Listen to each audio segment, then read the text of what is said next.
광야를 지나는 이들에게 라는 제목으로 말씀의 은혜를 나누겠습니다. 오늘은 추수감사절입니다. 해마다 11월 감사의 계절이 되면 우리는 이 감사라는 주제에 대해서 참 많은 생각을 하게 되는 것 같습니다. 감사에 대해서 우리가 생각할 때 반드시 알아야만 하는, 또 기억해야만 하는 중요한 사실 중에 하나는 이 감사라는 주제가 결코 가벼운 주제가 아니라는 점이에요. 감사는 우리의 삶 속에 있어도 되고 또는 없어도 되는 어떤 부속물과 같은 그런 것이 아니라 예수님을 믿는 신앙인으로서, 그리스도인으로서 우리의 삶과 신앙에 있어서 아주 중요한 자리를 차지하고 있는 핵심적인 주제다라고 말을 할 수가 있어요. 이것은 감사라는 주제가 우리가 그리스도인으로서 가지고 있는 정체성과도 아주 깊이 연관되어 있다라는 사실로도 이해할 수 있습니다. 간혹 가다가 신방을 하다가 보면은, 또는 청년들을 상담하다 보면은 이런 이야기를 들을 때가 있어요. 목사님, 감사할 게 없는데 어떻게 감사해야 할까요? 이런 이야기를 하는 거죠.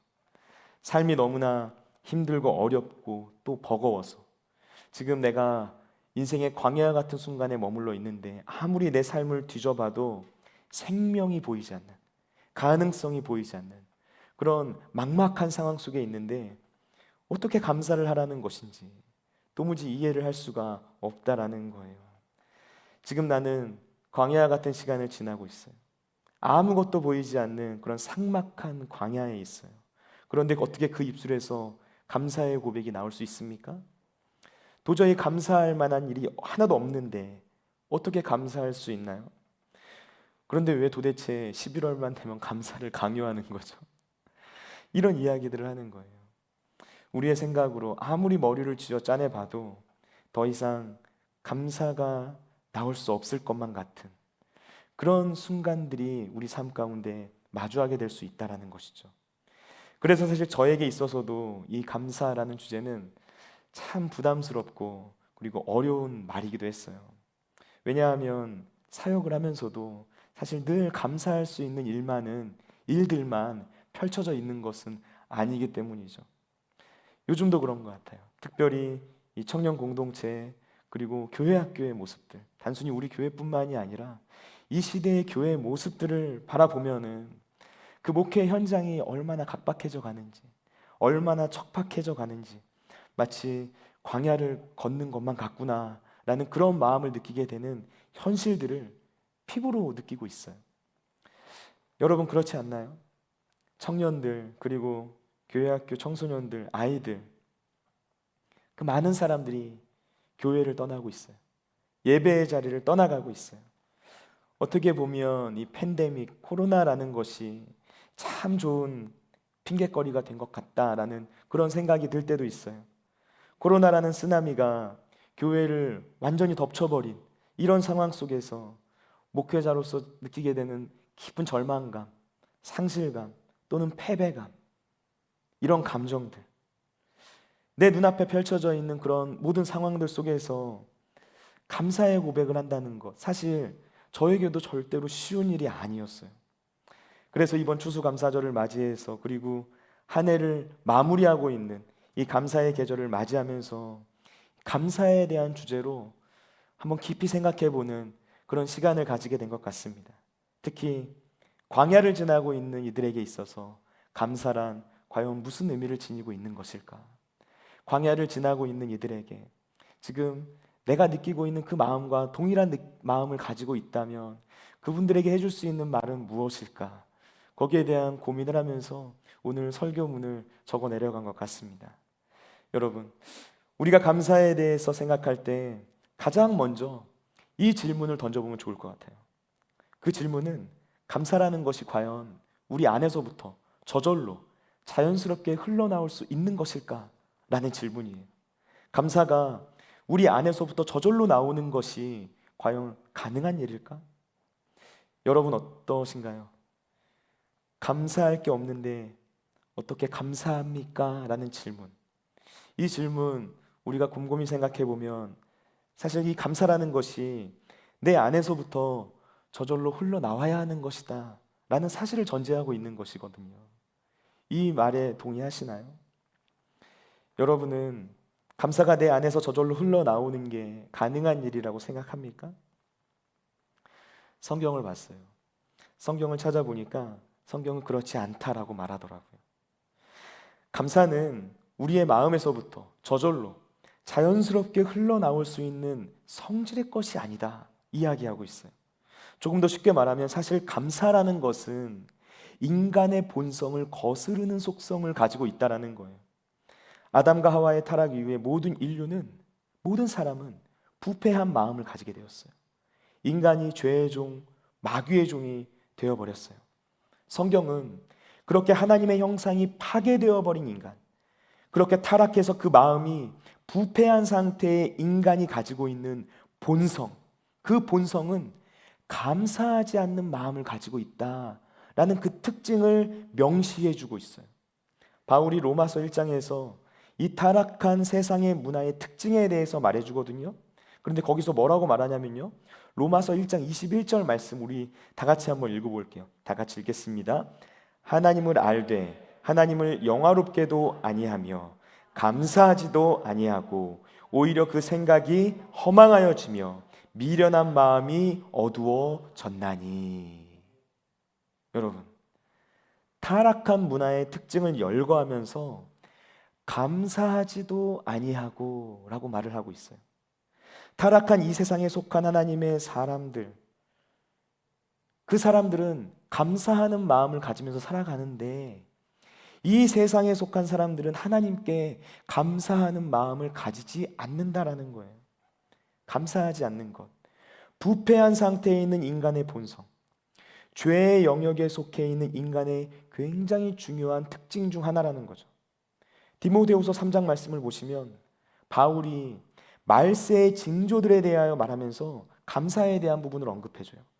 우리 다 같이 디모데후서 3장 2절 말씀 한번 읽어보겠습니다. 디모데후서 3장 2절 말씀입니다. 사람들이 자기를 사랑하며 돈을 사랑하며 자랑하며 교만하며 비방하며 부모를 거역하며 감사하지 아니하며 거룩하지 아니하며. 말세의 징조 중에 하나, 마지막 때의 징조 중에 하나가 감사하지 않는 것이다 얘기하고 있어요. 감사하지 않는 것은 마지막 때의 모습이라는 거예요.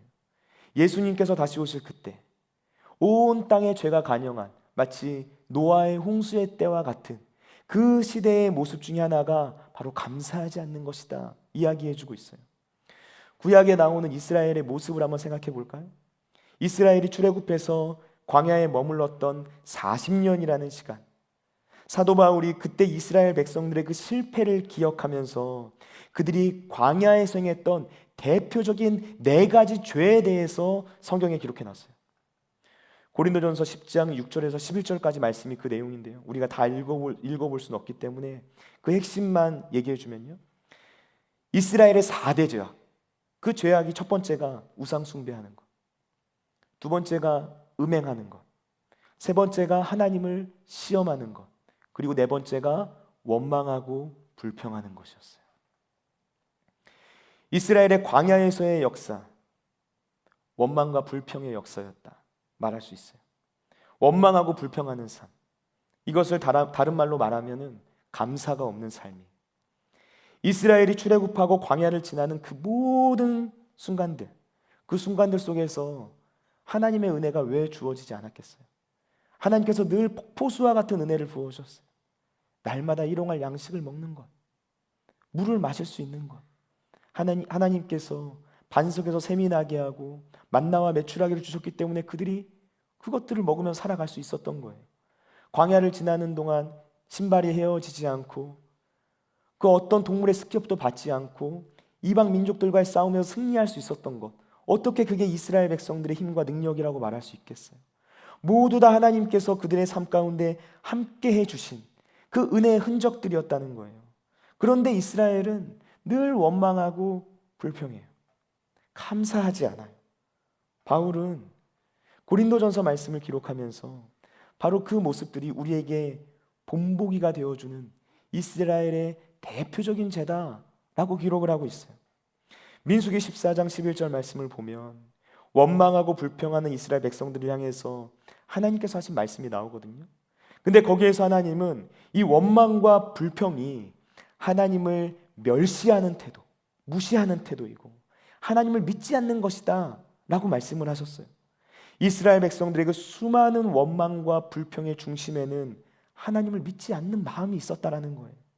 그러니까 감사가 없다라는 것은 하나님을 믿지 못하는 증거라고도 말할 수 있는 거죠. 이런 측면에서 종합적으로 생각해 보면은 감사라는 것은 사실 우리 안에서부터 저절로 흘러나오기 때문에 하게 되는 것이 아니라 우리 안에 있는 그 타락한 인간의 본성을 거슬러서 하는 것이구나 라는 사실을 알 수가 있어요. 우리가 감사의 고백을 한다는 것은 인간의 타락한 본성을 거스르는 반응이라는 거예요. 생각해 보면 정말 무섭죠. 우리가 감사하지 않는다는 것, 우리의 입술 속에서 감사의 고백이 사라졌다는 것. 성경의 내용만 보면 우리의 마음과 생각이 여전히 죄의 영역 아래, 그 죄의 영향 아래 묶여 있다라는 것을 의미해 주는 거예요. 우리의 마음이 부패한 상태에 머물러 있다는 거죠. 약속의 땅 가나안에 이르는 길을 방해하게 만드는 아주 큰 걸림돌, 가장 큰 죄악이 바로 감사하지 않는 마음이라는 거예요. 그러니까 우리가 지금 감사하지 못하고 있다면, 지금 내 모습이 마지막 때 하나님을 떠나버린 사람들의 모습과 가까운 것은 아닌지, 가나안 땅에 들어가기를 실패한 이스라엘의 모습과 닮은 것은 아닌지 참 많은 것을 생각해 주는 부분이구나 라는 것을 알 수가 있죠. 여러분, 사람들은 왜 감사하지 않는 걸까요? 조금 더 정확하게 말하면 성경은 왜 감사하지 않는 것을 죄라고 말하는 걸까요? 그 이유가 뭘까요? 그 이유가 두 가지가 있어요. 첫 번째는 감사하지 않는 것은 하나님의 존재와 그리고 하나님께서 행하실 일을 부정하는 것이기 때문이에요. 하나님의 존재 자체와 하나님께서 행하실 일을 부정하는 것이기 때문에. 여러분, 이 세상을 한번 보세요. 특별히 자연을 한번 보세요. 계절에 따라 변하는 자연의 풍경, 그리고 동물과 식물을 비롯한 그 수많은 생명들, 그리고 아직도 인간이 다 헤아릴 수 없고 이해할 수 없는 이 우주의 모습, 그 모든 것들을 바라보고 생각할수록 하나님의 존재를 부정할 수가 없죠. 하나님이 계신다는 것 인정할 수밖에 없다라는 거예요.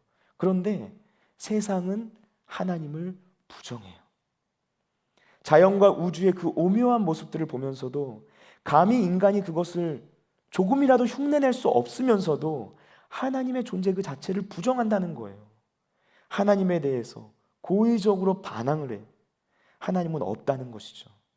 그래서 이 세상의 모든 것들을 설명하려고 할 때도 하나님의 그 존재 그 자체를 무조건 배제한 채 설명을 하려고 해요. 세상에 수많은 학문들이 그래요. 그 학문들 안에 하나님의 존재를 가지고 와서 설명하려고 이야기를 하기 시작하면 그 순간 사람들이 말하죠. 참 무식한 사람이다. 비이성적인 사람이다. 말이 통하지 않는 사람이다. 그런 식으로 취급을 해버리는 거예요. 그게 이 세상의 특징이에요. 그런데 여러분 생각해 보세요. 하나님의 존재 자체를 부정하고 있는데 어떻게 감사할 수 있을까요? 그럴 수 없어요. 우리 아이들이 하나님께 기도했더니 어떤 선물을 받게 됐어요. 그러면 자연스럽게 나오는 반응이 뭔지 아세요? 하나님께 감사하더라고요. 하나님, 이 선물 저에게 주셔서 감사합니다. 하나님의 존재를 인정하고 받아들이니까 하나님께 감사하게 되는 거예요. 그런데 만약 예를 들어서 똑같이 내가 원하던 물건인데 그 물건을 그냥 내가 우연히 길에서 죽게 되었다라고 한번 생각해 보세요. 그리고 이 아이에게 하나님의 존재에 대한 그 어떤 믿음도 없다라고 생각해 보세요. 그렇게 가정해 보세요. 그럼 그 아이가 어떻게 될까요? 감사할까요? 감사할 필요가 없죠. 그냥 운이 좋아서 얻게 된 거예요. 그걸로 그냥 끝인 거예요. 지금 이 세상의 모습이 그렇다고요.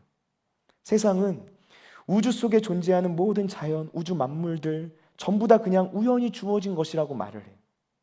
하나님의 존재를 부정하기 때문에 그것을 만든 주체가 없어요. 그러니까 감사할 대상도 없고 감사할 이유도 없고 감사할 필요도 없는 거예요. 하나님이 이 세상을, 그리고 우리 각자 개개인의 그 삶을 주관하시고 또 다스리신다는 그 사실 믿지를 않아요. 하나님께서 행하셨고 또 하나님께서 행하실 일들 다 부정해요. 받아들이질 않아요. 그런데 어떻게 그 마음에서 감사가 나올 수 있겠어요? 감사할 수 없는 것이죠. 그러니까 이 감사라는 것은 하나님의 존재와 또 하나님께서 행하실 일에 대한 믿음과 아주 밀접한 연관을 가지고 있는 거예요.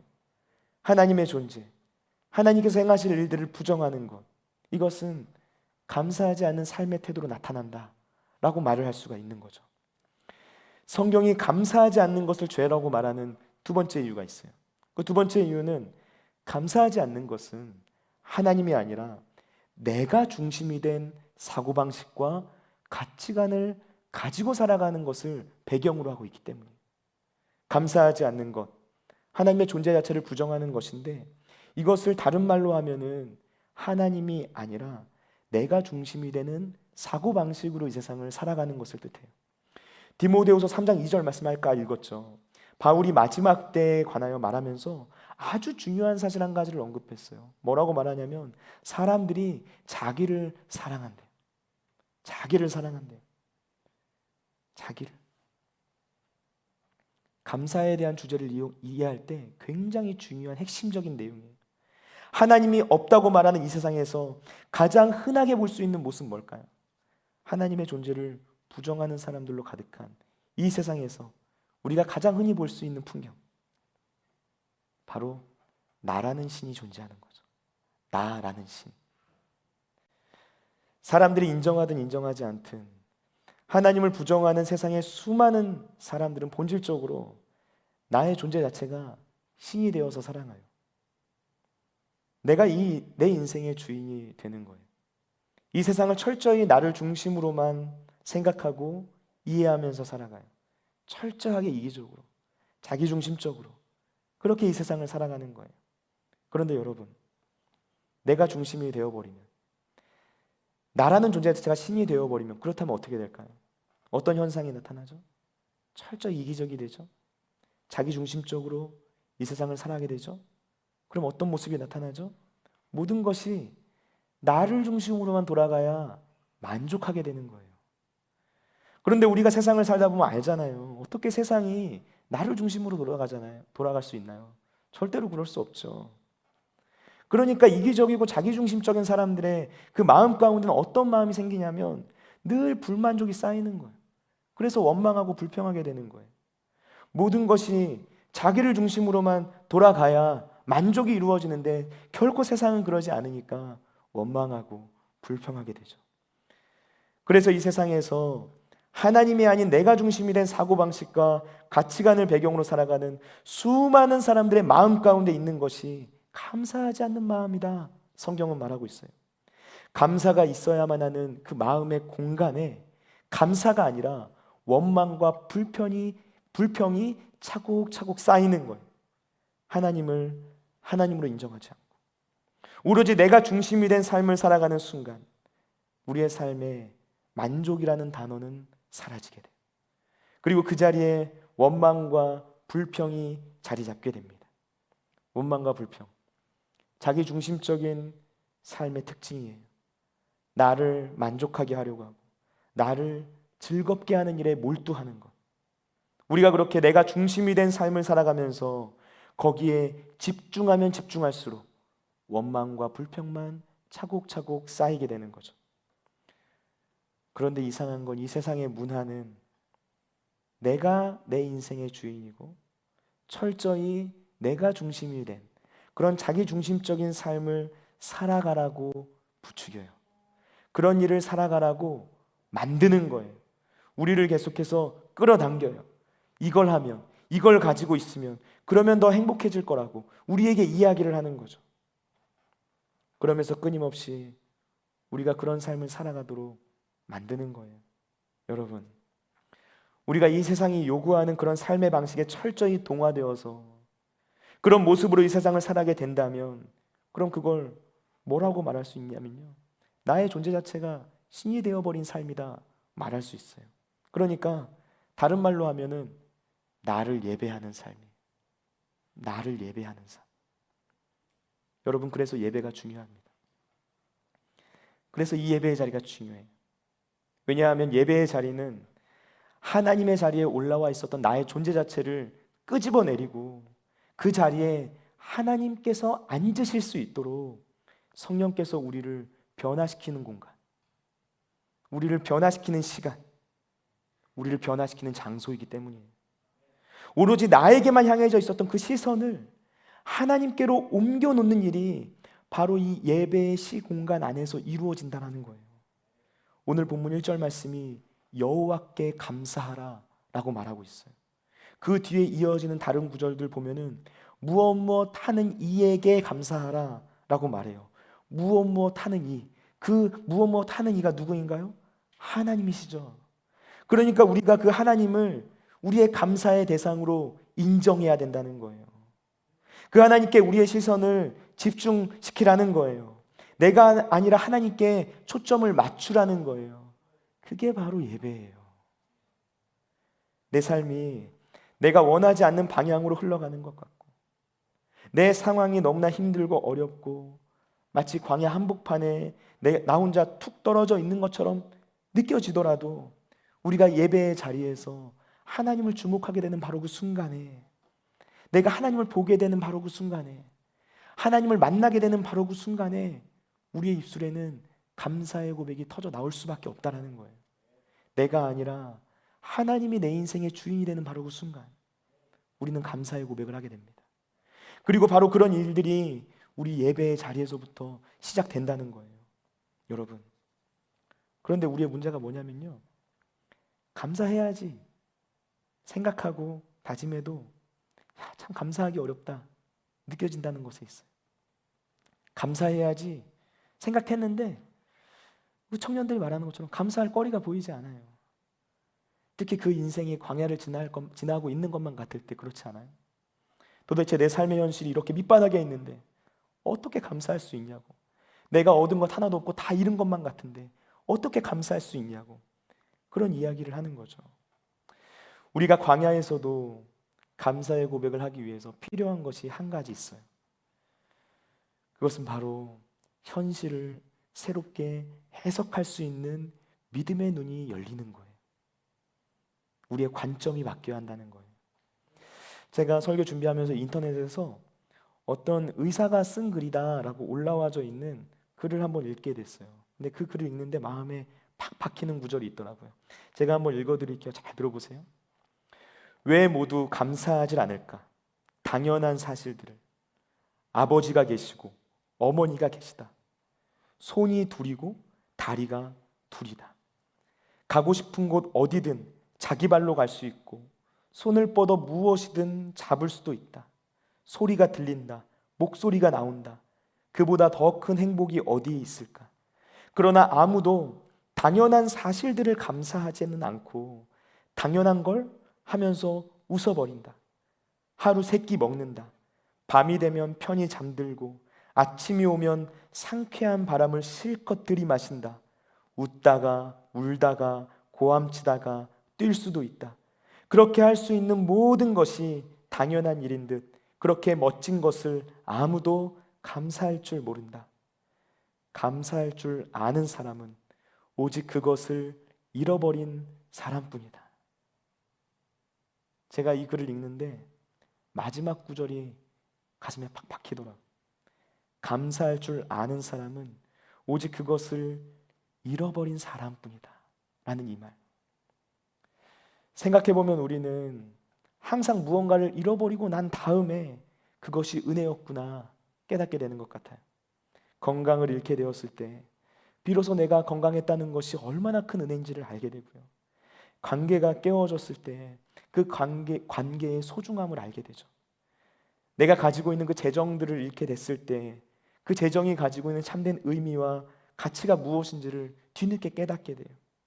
그리고 생명을 잃게 되는 바로 그 순간이 되었을 때 비로소 내가 살아서 숨을 쉬고 있다는 사실 그 자체가 얼마나 큰 은혜였는지를 알게 되는 것이죠. 내가 무언가를 잃게 되었을 때 비로소 우리는 그것이 참 소중했구나 하는 것을 알게 되는 거예요. 그래서 우리가 내 인생의 광야를 지나는 것만 같은 순간을 마주하게 되었을 때, 그때 그 모든 상황을 바라보는 관점이 중요하다는 거예요. 내가 처한 현실과 상황을 해석하는 눈이 바뀌지 않는다면 감사하는 것은 사실 불가능한 일이에요. 컵에 물이 차 있는데 그 물이 반밖에 없네 라는 관점으로 상황과 환경들을 바라볼 것인가? 아니면 컵에 물이 반이나 남아있네 라는 그런 관점으로 그 모든 것을 바라보는 생각을 바꿀 것인가? 그것을 우리가 선택해야 한다는 거예요. 그 관점이 바뀐다면 우리가 가지고 있지 못한 것, 잃어버린 것, 우리에게 있는 그 없음이라는 그 자체도 하나님의 은혜가 될 수 있다는 것. 오히려 나에게 없는 것이, 내가 잃게 된 것이 감사의 고백이 될 수 있는 거예요. 하박국 선지자가 했던 감사의 고백이 바로 그 고백이에요. 하박국 3장 17절과 18절 말씀 화면에 보여주시고요. 우리 다같이 이 말씀 한 목소리로 읽도록 하겠습니다. 비록 무화과 나무가 무성하지 못하며 포도나무에 열매가 없으며 감람나무에 소출이 없으며 밭에 먹을 것이 없으며 우리의 양이 없으며 외양간에 소가 없을지라도 나는 여호와로 말미암아 즐거워하며 나의 구원의 하나님으로 말미암아 기뻐하리로다. 아멘. 무화과 나무에 열매가 없대. 포도나무에 포도가 없고 감람나무에 소출이 없고 밭에 먹을 것이 없어요. 우리에는 양이 없고 외양간에는 소가 없어요. 다 없는 거예요. 다 잃어버린 거예요. 너무나도 삭막한 광야와도 같은 그런 상황과 환경 가운데 있는 거예요. 그런데 그 속에서 즐거움과 기쁨을 노래하고 있어요. 나는 여호와로 말미암아 즐거워한다. 나는 구원의 하나님으로 말미암아 기뻐한다. 하박국 선지자는 나에게 없는 것, 내가 잃게 된 것들 속에서 하나님을 발견했어요. 내가 잃게 된 것, 그래서 텅 비어버린 나의 공간 안에 하나님께서 채워주실 것이 있구나 라는 사실을 믿게 된 거예요. 그런 믿음이 없으면, 그런 믿음의 눈이 열리지 않으면 절대로 이런 고백을 할 수가 없어요. 저도 그래요. 코로나 겪으면서 정말 수많은 공동체들이 어려움을 겪고 있어요. 특별히 청년들과 교회학교 청소년들, 어린이들 참 많이 교회에 떠났죠. 그래서 점점 늘어만 가는 그 교회의 빈자리들을 바라보면서 많은 분들이 마음을 아파해요. 저 역시 그래요. 저 역시 빈자리를 바라보면서 그 청년은 왜 안 오는 것일까? 왜 연락이 안 될까? 그 한 사람 한 사람들을 놓고 기도하고 중보하면서 하나님께서 주시는 그 마음, 안타까운 마음, 그 마음과 싸우고 이겨내는 그런 시간들, 참 오랜 시간이 필요했어요. 그걸 놓고서 하나님 앞에 계속 기도했어요. 하나님, 청년들, 교회학교 아이들, 우리 교회뿐만 아니라 이 땅의 교회들, 그 수많은 어려움들 겪고 있는데 하나님, 이 상황 빨리 끝내주셔야 되는 거 아닙니까? 빨리 종료돼야 되는 거 아닌가요? 하나님, 그 영혼도 불쌍하지 않습니까? 하나님께 기도해요. 그런데 그때 하나님께서 저한테 어떤 일을 행하시냐면 제 관점을 변화시키시는 거예요. 믿음의 눈으로 보게 하시는 거예요. 텅 비어버린 그 자리에 하나님께서 채워주실 것들이 있다라는 사실을 믿게 하시는 거예요, 여러분. 얼마 전에 주일 예배 마치는데 한 청년이 저한테 이런 말을 하는 거예요. 꿈을 꿨는데 이 자리가 가득 차 있는 꿈을 꿨대요. 그 얘기를 듣는데 제 마음 가운데 어떤 생각이 드냐면, 그렇지, 하나님께서 채워주실 것이지. 이 예배 자리에 하나님을 사랑하는 사람들로 가득 차게 해달라고 내가 기도했지. 회복과 치유가 필요한 인생들 이 자리에 나와서 하나님께서 그 영혼들 회복시켜 주시고 예수님 만나고 그 안에서 쉼을 얻고 마른 뼈와 같았던 인생들이 하나님의 생기로 다시 살아나는 그 놀라운 역사 이 안에 이루어지게 해달라고 내가 기도했지. 구하면 주시겠다고 약속하셨지. 정욕으로 구한 것 아니니까 하나님 반드시 응답해 주시겠지. 그 마음을 주시는 거예요. 그 기도에 하나님 응답하시겠지. 하나님 채워주시겠지. 그러니까 이 상황 가운데서도 감사할 수 있더라고요. 여러분은 내가 잃게 된 것들, 나에게서 사라져버린 것들, 그 모든 것들을 통해서 무엇을 얻게 됐나요? 광야를 지나는 것만 같은 시간을 걷고 있다면 분명 여러분은 그 안에서 무언가를 잃었을 거예요. 그런데 혹시 그 속에서 내가 잃어버린 것들에게만 집중하고 그것들만을 주목하다가 하나님께서 나에게 채워주시기로 예비해 놓으셨고, 그리고 이미 채워주시고 계실 그것들을 바라보지 못하고 있는 건 아닌가요? 모든 것을 나를 중심으로만 생각하다가 하나님 바라보는 시선 잃게 된 건 아닙니까? 우리는 그걸 생각해 보아야 하는 거예요. 광야는 하나님의 은혜를 떠나서는 단 하루도 살 수 없는 곳이에요. 물과 양식이 하나님으로부터 공급되지 않으면 단 하루도 살아갈 수가 없어요. 이스라엘 백성들이 광야에서 40년 동안 살아갈 수 있었던 것은 매일매일 하나님의 은혜가 그들의 삶 가운데 부어졌기 때문이에요. 오늘 16절 말씀이 그 이야기를 해주고 있어요. 시편 136편 16절 말씀, 우리 다 같이 한 목소리로 읽겠습니다. 그의 백성을 인도하여 광야를 통과하게 하신 이에게 감사하라. 그 인자하심이 영원함이로다. 우리가 광야를 통과할 수 있도록 인도해 주시는 분 하나님이시라는 거예요. 그의 백성을 인도하여 광야를 통과하게 하신 이에게 감사하라. 그 하나님께 감사하라는 거예요. 여러분, 광야는 우리가 통과해야만 하는 곳이에요. 우리는 그곳에서 나의 지식과 경험과 노력이 통하지 않는구나 라는 사실을 깨닫게 돼요. 광야는 치열한 현실이에요. 죽고 사는 문제가 걸려있는, 생존이 달려있는 장소예요. 그렇기 때문에 우리는 이곳에서 하나님께 엎드리는 방법을 배우는 거예요. 내 힘으로 살아갈 수 없구나, 내 힘과 능력으로 안 되는구나, 하나님이 도와주셔야 되는구나, 엎드리는 거예요. 하나님이 도와주지 않으면 나는 주저앉을 수밖에 없는 인생이구나, 그 사실을 깨닫고 나는 단 한순간도 혼자의 힘으로 살아갈 수 없는 존재다 라는 사실을 알게 되고, 그래서 광야에서 날마다 하나님만 바라보고 주님을 의지하고 주님의 도우심을 바라보면서 살아가는 삶, 그것을 배우는 장소가 바로 광야예요. 그런데 그 광야는 우리의 목적지는 아니에요. 과정입니다. 하나님을 만나는 과정이에요. 모세가 이스라엘 백성들의 그 구원을 위한 그릇으로 쓰임받기 위해서 훈련받은 곳, 바로 광야였죠. 하나님을 만나서 이스라엘의 그 출애굽과 그리고 약속의 땅, 그곳을 향해서 걸어갈 수 있는 거룩한 부르심을 받은 장소, 바로 광야였어요. 모세는 그 광야에서의 시간을 통해서 하나님의 거룩한 부르심을 감당할 수 있는 영적인 거인으로 성장했어요. 광야에서 하나님과 만나고 하나님과 교제하는 바로 그 시간을 통해서 모세는 하나님께서 당신의 백성들이 광야를 통과할 수 있도록 사용하시는 하나님의 도구로 빚어지고 만들어졌다는 거예요. 바로 광야에서.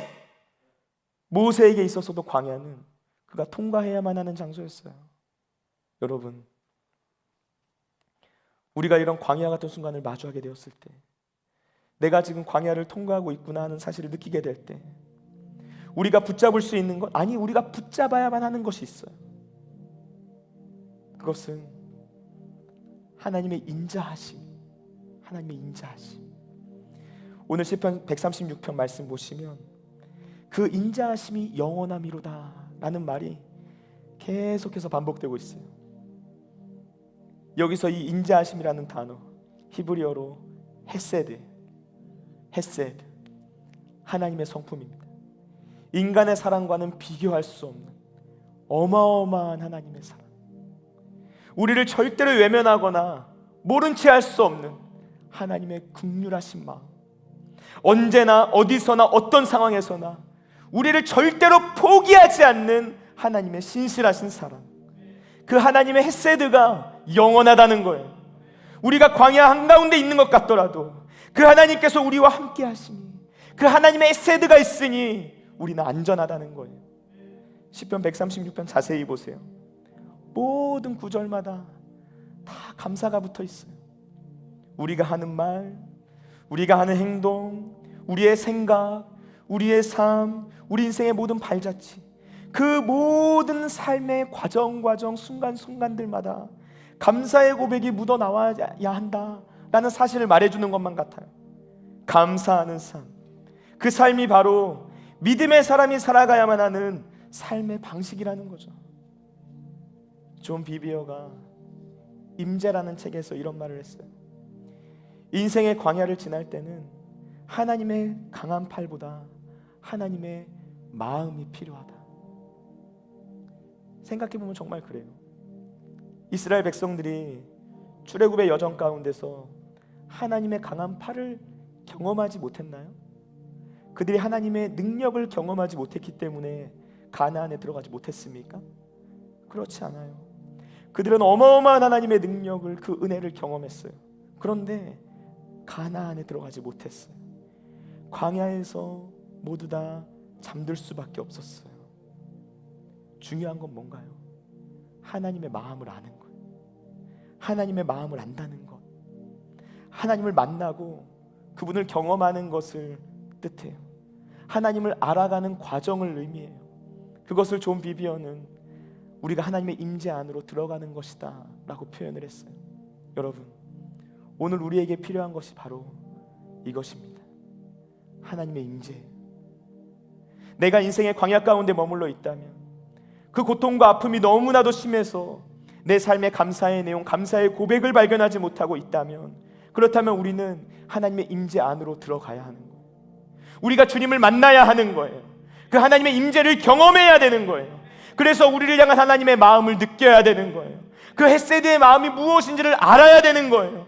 그래서 그 주님의 임재하심이, 그 하나님의 헤세드가 나의 삶 가운데 영원하구나 라는 사실을 깨닫고 고백하게 되는 순간, 우리 삶 가운데, 우리 입술 가운데 모든 원망과 불평들이 사라지고 하나님을 향한 감사의 고백들을 할 수 있다는 것입니다. 여러분, 우리가 하나님의 임재를 갈망하며 나갑시다. 우리가 하나님의 임재를 소망하며 나갑시다. 우리가 하나님의 임재를 기대하며 찬양하며 기도하며 나갑시다. 그때 하나님께서 반드시 우리를 만나주시고 우리의 입술 가운데 원망과 불평의 만들을 제하여 주시고 하나님을 향한 감사의 고백들이 넘쳐나게 하실 거예요. 우리 시간 다 같이 찬양하며 기도하며 나가길 원합니다. 사랑의 하나님, 우리가 하나님을 찬양하며 나가길 원합니다. 우리가 하나님께 기도하며 나가길 원합니다. 우리의 입술 가운데 있는 모든 원망과 불평의 말들을 제하여 주시고 하나님을 향한 감사와 찬송의 고백들만이 넘쳐나게 하여 주시옵소서. 주님의 인자하심 우리의 삶 가운데 영원한 줄로 믿습니다. 그 하나님의 세드가 우리의 삶 가운데 충만한 줄로 믿습니다. 우리가 그 사실을 고백하며 주님 앞으로 나아가오니 하나님, 영원히 변치 않는 주님의 놀라운 사랑, 그 헤세드가 우리의 삶 가운데 바로 지금 이 순간에 충만하여 있음을 고백하며 나가도록 역사하여 주옵소서.